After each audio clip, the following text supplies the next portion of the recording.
இட்லி பொடி நுணுக்க போகிறோம். எல்லாம் கருவேப்பிலையாக வறுத்து வச்சுக்கலாம். இந்த ஈரப்பதம் போகிற வரைக்கும் வறுத்துக்கணும்.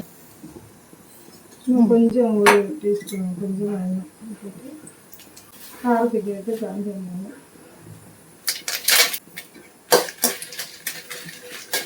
நல்லா மூடி நட வைக்கணும்.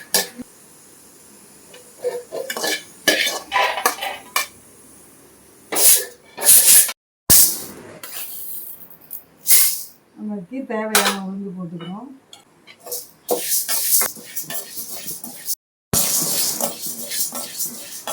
நல்லா கொஞ்சம் சிறப்பாக வரைக்கும் வறுத்துக்கணும்.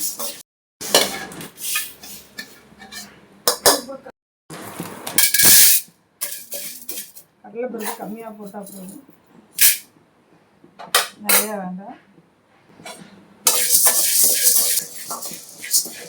இதோட கொஞ்சம் மிளகு போட்டு வறுத்துக்கிறோம். மிளகு போட்டுக்கிறோம். மிளகு போட்டு வறுத்து கொடுத்தோம்னா குழந்தைங்களுக்கு நல்லா இருக்கும் சாப்பிட்றதுக்கு. அதையும் தட்டுக்கு மாற்றிக்கலாம். அடுத்து தோல் உளுந்து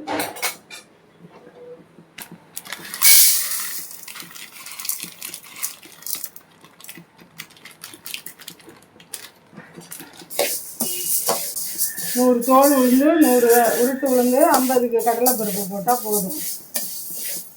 கொஞ்சோண்டு மிளகு, 4 குறுமிளகு, காரத்துக்கு ஏற்ற மிளகா, கருவேப்பிலை நிறையா எவ்வளோ வேணால் போட்டுக்கலாம்.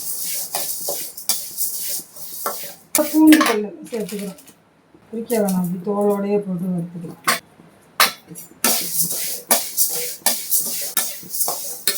கட்டி பெருங்காயம் இருந்தால் கட்டி பெருங்காயம் போட்டுக்கலாம், இல்லைன்னா தூள் பெருங்காயம் போட்டு இதோட சேர்த்துக்கணும் அரைக்கும் போது. இதில் 2 ஜீரகம், கொஞ்சமாக ஜீரகம் இறக்கும் போது ரொம்ப நல்லா இருக்கும். இந்த மாதிரி செஞ்சு பாருங்கள்.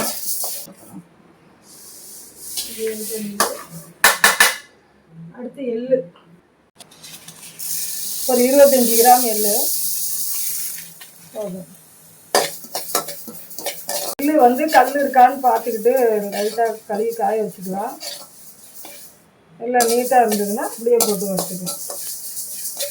வெள்ளை எள்ளு வேணால் வெள்ளை எள்ளு போட்டுக்கலாம், கருப்பு எள்ளு வேணாலும் கருப்பு எள்ளு போட்டுக்கலாம்.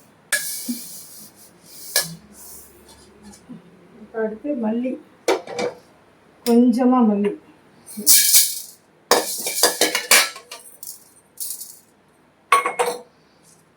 ரொம்ப நல்லாயிருக்கும். ட்ரை பண்ணி பாருங்க, குழந்தைங்க விரும்பி சாப்பிடுவாங்க. லைட்டாக சூடு வந்தோடனே போடுங்க, ஆஃப் பண்ணிடுங்க. எல்லாமே வறுத்தாச்சு, லைட்டாக வறுத்தா போதும். மல்லி எல்லாம் ஆறின உடனே மிக்சியில் போட்டு உப்பு போட்டு அரைச்சிக்கலாம்.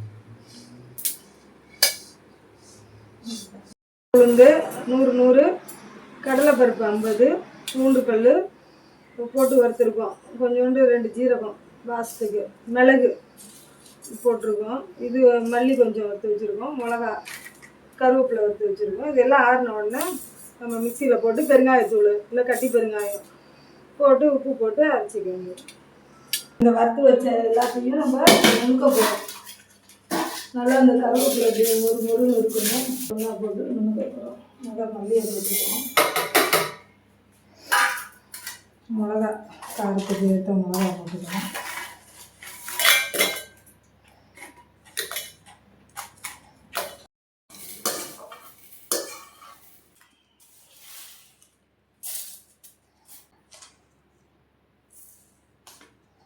தேவையான உப்பு,